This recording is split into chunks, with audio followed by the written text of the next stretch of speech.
Welcome back into another Calibrated Ukraine battle map update. Today is November the 29th, 2025, and we have a ton to cover. But before we do that, let me remind everybody who is new here to consider clicking that subscribe button if you find this content informational and enjoyable. If you are returning, I'm glad that you found my previous content enjoyable. Consider leaving a like and clicking that. Clicking the like and leaving a comment. It helps me a ton in the algorithm. Thank you guys so much for your continued support. And without further ado, let's go ahead and move over to the map. As you can tell by today's thumbnail, we are talking about the operational crisis, I guess you could call it, that the Ukrainians are in. The operational tempo that the Russians are maintaining is overwhelming the Ukrainians in multiple localities, and they are facing strategic decision making in which they will have to give up certain areas. And we've already seen that in the south, they are looking like they are going to give up a ton of territory and some very important cities in the coming months as they have moved reserves to the north. So we're going to start in the north in the Vovchansk area. Russian forces have advanced into the small settlement of Lyman here, a separate Lyman from the Lyman front. And have also entered the village of Vilcha here, which really puts the Ukrainians in the eastern portion of Vovchansk, the southeastern portion here, the remaining units in the strong defensive lines, in a very, very difficult place operationally. There are reserves being moved into this area for the Ukrainians, trying to bolster this northern Kharkov region and the Kupiansk section of the front. However, Russians still continue to advance out. And as soon as they reach these open fields back here, there are just not dedicated Ukrainian defenses like there are in Vovchansk. And we could see some very quick Russian movement down this Siversk Donets River here, as well as down the highway towards the village of Pokrovsk over here. All right. No updates currently for the Kupiansk area. As I said, this area has been reinforced heavily. So if you are watching the conflict regularly, don't expect a ton of movement here, as this has been the focused, bolstered area for the Ukrainian armed forces. Moving down to the Borova section of the front along the Oskil River, Russian forces have advanced south of Boryska and Drivka here in the direction of Borova. And this is very important because Borova feeds all of the remaining Ukrainian troops in the Luhansk and Kharkov oblasts.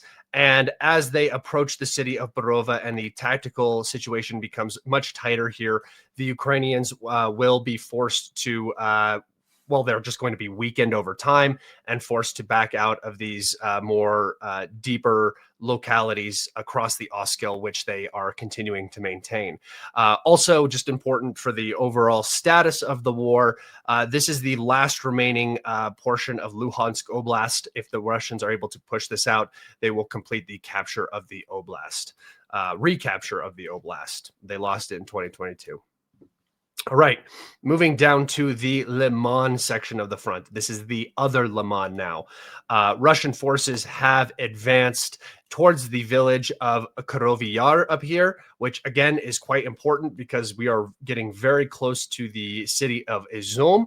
We are also getting very close to the southern end of the Oskil River basin here, which is going to cut a lot of logistics that run from the south up into this pocket. So not only do we have the Russians approaching Borova, which is one of the crossing points and one of the main logistics hubs for this entire area, but we also have the Russians pushing towards the southern Oskil sort of reservoir right here, and closer to Izum, which feeds Slavyansk, feeds Kupiansk, feeds a bunch of different areas. So a very, very important advance for the Russians here in this direction.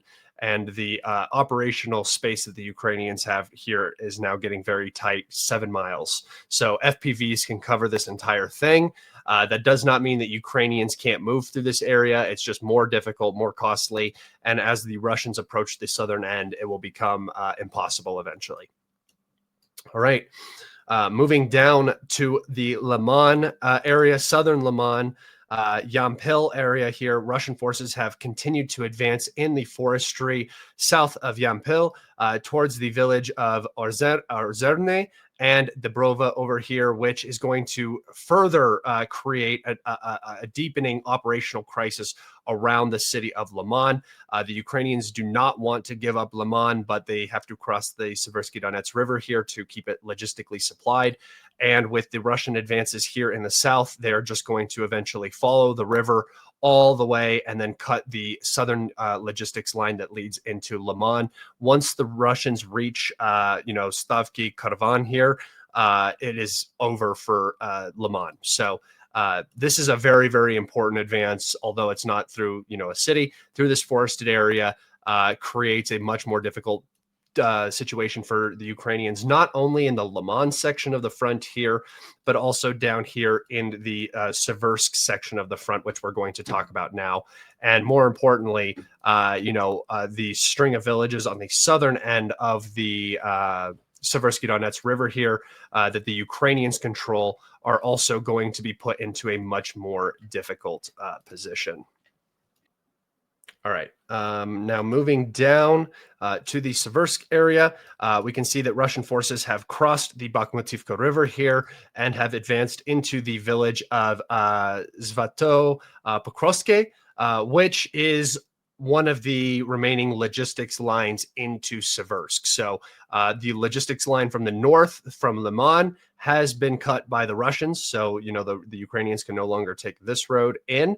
And they can no longer take this southern road into Siversk. So the only way that they are now going to be able to get into the city is by taking dirt paths potentially through these fields and then connecting to this highway and then reaching into Siversk. But overall, the situation here is deteriorating pretty rapidly for the Ukrainians, and it is likely that most of Siversk on the eastern portion of the Bakhmutivka River is now in a gray zone, and the Ukrainians are just maintaining positions on the western end and trying to prevent the Russians from fully capturing the city of Siversk. So Siversk is getting deeper into an encirclement. Again, another operational hotspot in which the Ukrainians cannot respond. They do not have the reserves or the resources, and the Russians are now going to take Siversk fairly quickly. Moving down, I have created a unconfirmed possible Russian advance based off of an MOD report. Some mappers map it out like this. Other mappers have it less defined, gray zone, different things like that. So I'm just going to leave this in the purple for now. But again, this would create operational issues for the Siversk area as well. All right. Moving down to the Chasiv Yar front, we have a small Russian advance into the village of Mayaske here. This is not a particularly important advance, although it does bring the Russians closer to Kramatorsk. It is just a difficult area for anybody to move, and the Ukrainians have a lot of resources here to prevent Russian movement. So it is I would say it's a unique and probably non-repeatable advance in this direction right now for the Russians. Okay, moving down to the Kostiantynivka area of the front, we can see that Russian forces have made a small advance into this industrial facility across the railroad here, but still on the northern end of the Toretsk River. This is further establishment of Russian positions inside of Kostiantynivka, and Kostiantynivka is getting bombed very heavily right now. Fab 3000s hitting this place daily. The Ukrainian losses from strikes in this area have to be enormous. They're just leveling this entire area. It's pretty substantial, I would say, compared to other bombings of other cities we've seen throughout the course of this war. Disregarding places like Marinka, which were, the front never moved there. For how fast the Russians have approached this, a lot of these high-rise buildings are just getting slammed by glide bombs. Okay, moving down to the Yablanivka, southwestern Kostiantynivka front here. Russian forces have advanced along the T0504 highway towards the southern entrance into Kostiantynivka. They have captured a few of these fortified areas here, and most importantly, have come very close to approaching this area right here just north of Kostiantynivka. And I'm actually going to bring up the topographical map here for you guys so I can just show you where this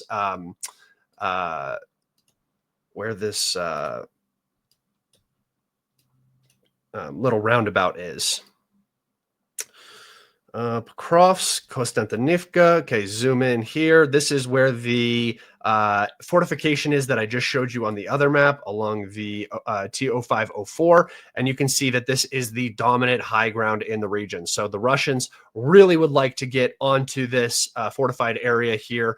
Once they do so, they will be in a fantastic position to look down on the southern end of Kostiantynivka, and then the Russians will make a much greater advances, much quicker advances in this area just north of the reservoir. Okay, now I'm going to take you back over to my map, and I'm going to show you exactly what I just showed you. So here the Russians are advancing along the high ground. The high ground comes up into this fortified area here and up over here. This is the dominant high ground area right here. This fortification has been captured by the Russian forces. And then this fortification right here is the basically the key to Kostiantynivka. Once this fortification falls, the Russians will be able to begin projecting their control over the villages of Berostok, and then over this entire open field here north of the reservoir, which is already a gray zone for the Ukrainians, but the Russians are having a difficult time crossing the Toretsk River and controlling this open area with the reservoir at their back. So this is key. This is key right here for this locality. All right, moving to the Drobopila front here. Russian forces are making advances towards the village of Sofivka. They have advanced to the north of the village. And remember, the Krazini Toretsk River right here kind of blocks this in. So this is now it looks like an encirclement of the Ukrainian forces in Sofivka. And after Sofivka falls, the Russians should be able to begin pushing out back over towards Chasiv Yar, Vilny, Shakove, and then towards Drobopila as well, which will coincide with the fall of Minhorod and the flowering of the Pokrovsk,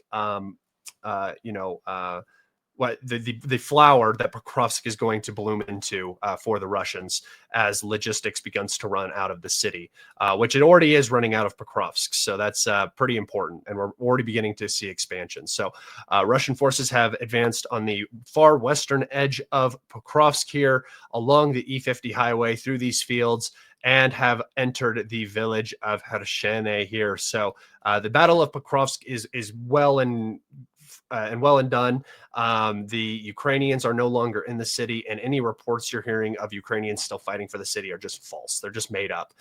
The only thing that's continuing are there's some Ukrainian counterattacks still happening towards Verdonsk, trying to break this encirclement, but all have been unsuccessful so far. Looking at the encirclement of Minhorod, it has closed substantially. Russian forces are now consolidated positions in the northern edge of the city, as well as have closed the southern Pokrovsk area right here, and the very southern suburb of Minhorod has also been fully captured. This is probably in its final week, 2 weeks. The Ukrainians inside are still fighting hard, which makes me sort of think that they don't know that they're encircled, which is pretty wild that their operational IQ, or just their game sense, I guess you would call it, is very poor right now. They don't seem to understand what is going on, or if they do, they are suicidingly fighting to the end in here, which is just, I don't see the point of it. But it is what it is. So the again, another operational hotspot that the Ukrainians do not have the resources to save, and it has resulted in a massive garrison being surrounded and a PR disaster for Ukraine in the making.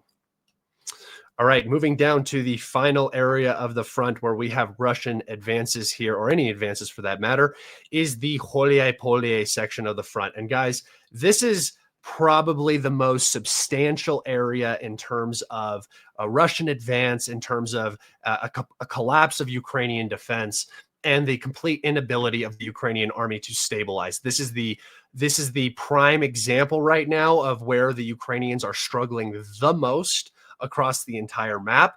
And we can see that the Russians in the last 4 or 5 days have captured close to 60 square kilometers in this area. So that is pretty wild.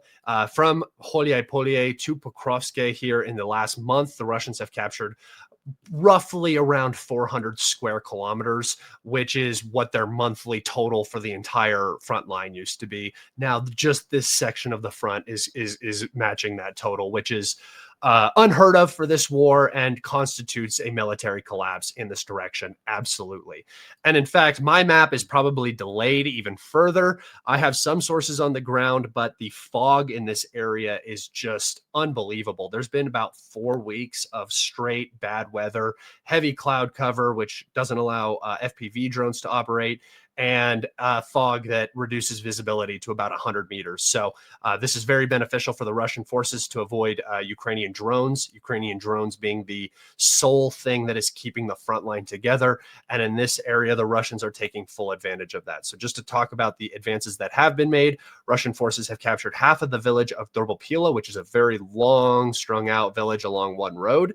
The gray zone has not changed, but is basically following the Huliapole River right here. So there are Russian DRGs operating in this entire area, and at any time here in the future, it is very possible that we will see these villages come under Russian control. Russian forces have entered the village of Zelene, or near it, I guess. Zelene is on the opposite side of the Huliapole River, but the important aspect is that they have cut the houses, or cut the road that continues to run down here. So that's going to create a further operational crisis for the Ukrainians as they have to maintain this bridgehead in Huliapole. If you ask me, I would say that this has probably been abandoned by the Ukrainians. The Ukrainians are probably holding the western end of the Huliapole River, considering that the Russians are already in the southern end, the eastern end, and have made the approaches to the northern end of the city. Huliapole is going to fall incredibly fast. It already is falling incredibly fast. The fact that the eastern edge over here basically collapsed with no fight and the territorial defense units got routed spelled disaster for this city. So Huliapole is on the docket. The fighting is ongoing right now. And according to Ukrainian sources, it is very, very, very difficult in this direction. All right, that's it, everybody. Thank you so much for tuning into today's episode. Do not forget, if you made it this far, you are a Titan. You put up with me all the way to the end. Please don't forget to subscribe, click that like button, and leave a comment. I appreciate you all so much. I hope you all had a safe and happy Thanksgiving with your families or by yourselves if you're alone. Being alone isn't the worst thing ever. It builds character and develops you as a person. So if you are alone, just know that you're not really alone. You got everybody on here. And I hope you all had a fantastic Thanksgiving, and I hope you enjoy the rest of your weekend. Be safe, and I look forward to seeing you guys on the next one. Goodbye.